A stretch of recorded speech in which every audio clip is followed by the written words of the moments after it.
Thank you. Friends, tonight we're going to talk longest gospel ever except for Good Friday and Palm Sunday, really. It's just how that works. So thank you, David. You stuck with it, and there you are. So we could preach, I could preach, and you could listen to, possibly, at least 20 homilies and sermons and reflections, probably more, this evening. And I already preached one homily this morning, but because there are so many options, I decided to preach a different one this evening. So tonight we're going to talk about wells, holy wells where we gather, and jars. Wells and jars and wells, friends. That's where we are tonight. Now, there's a small detail in this gospel story of the Samaritan woman that is possibly easy to overlook. I confess, until a friend in seminary had to preach on this text to a class of fellow seminarians, and his whole homily was called "Leave Your Jar at the Well." There's this one little piece that many people miss at the very end of her conversation with Jesus, where the Samaritan woman does what? The well that she had come to the well specifically, right, with her jar to get water, presumably because she was thirsty and or needed the water, and she left without her jar. She left her water jar behind. The very reason that she came to the well, the task on her to-do list for the day, suddenly became less important. She came for water, but she leaves carrying, we know, something much deeper. She leaves, knowing that she is seen, that she is known, feeling valued, and that discovery sends her running back to her town and those who live within it, with a story just burning inside of her that she wants to share. Now, wells are very powerful places in Scripture. Did anybody grow up near or on with a well? I did. Some of us did.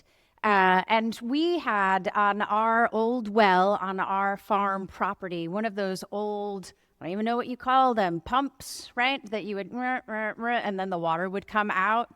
Do those have a name? Who knows? What's that? A pump? No, there's something else. It's called, anyway, that's fine.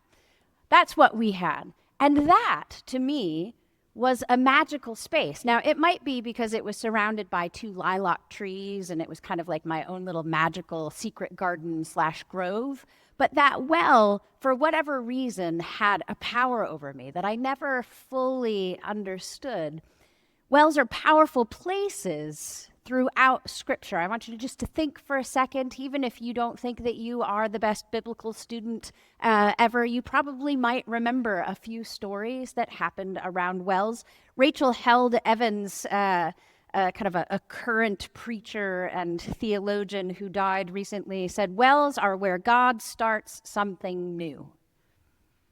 Wells are where God starts something new. They're places where people come because they're thirsty. In the ancient world, you did not go to the well casually. It was kind of marketplace, place to see, place to be seen. It's where lots of things happened. You also went to a well, not just because of water, but to get a wife or a husband. You might remember some of those stories. Remember, Jacob got Rachel at the well. Isaac got Rebekah at a well. Moses got his wife at a well. What happens at the well stays at the well, right? Vegas was not the first place. It was kind of the biblical meet cute, if you will. If you needed a son for one of your kids, you sent them to the well. It was a place where stories met. And in today's gospel, it is where God, and I would say not just hers, but our human thirst meet. The other thing that we're told about this well is that it's deep. Now, mine was not a deep well growing up. It was just deep enough to hit the water table to bring a little trickle of water out. But we're told that Jacob's well is a deep well, and to draw water from that well, you had to lower a bucket down into the darkness and then wait for it to fill, right? In a way that we carry our questions, our memories, our griefs, our wounds, our hopes, and might lower them into the deeper places of the soul, searching for something that might actually sustain us.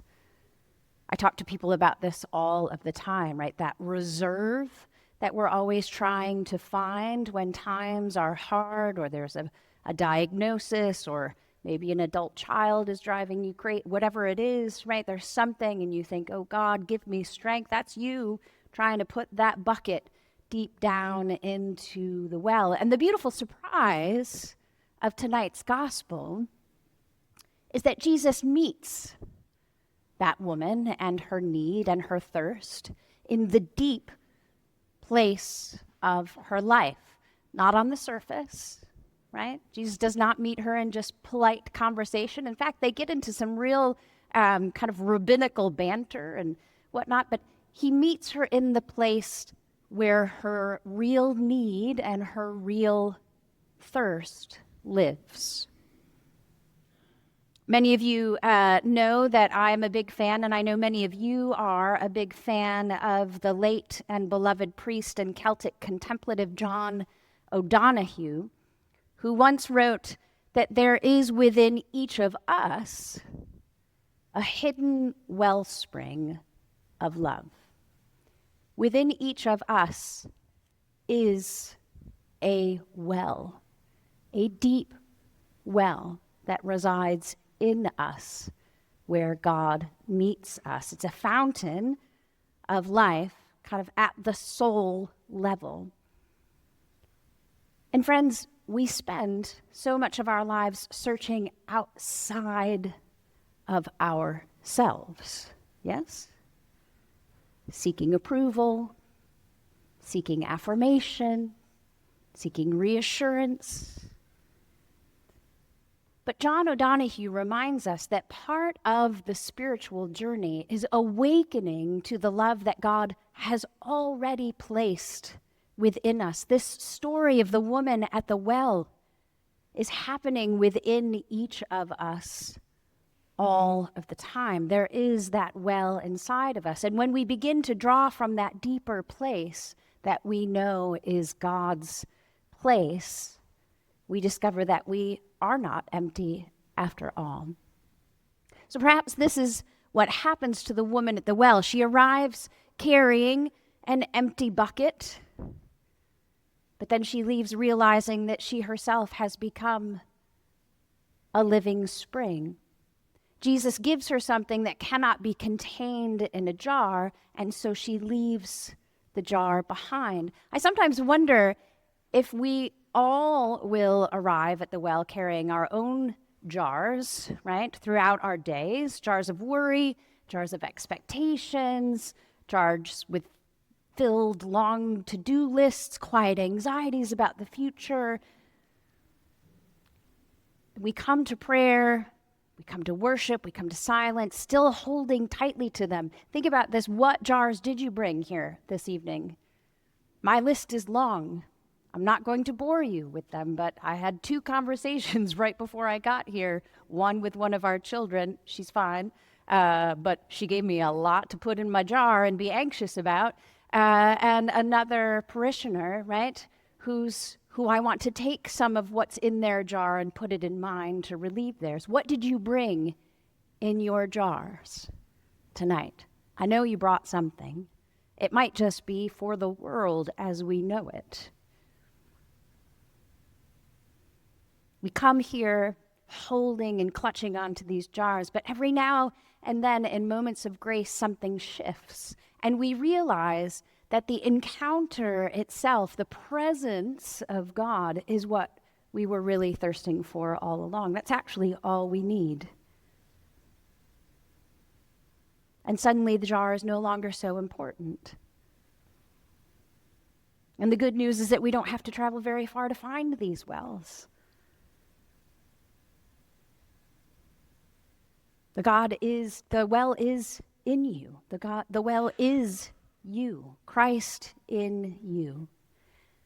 So perhaps tonight we are invited simply to come, show up to the well, to bring honestly our own thirsts and needs, our joys, to lower the bucket into that deep place of the soul and to listen for the voice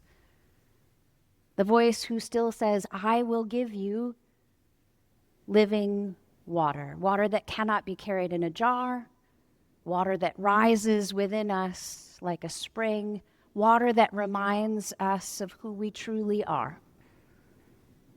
Not perfect, but marvelously made and promised the world. And maybe then, friends, just maybe, before we leave this night, we might find the courage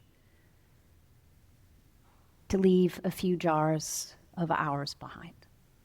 This is my prayer for you.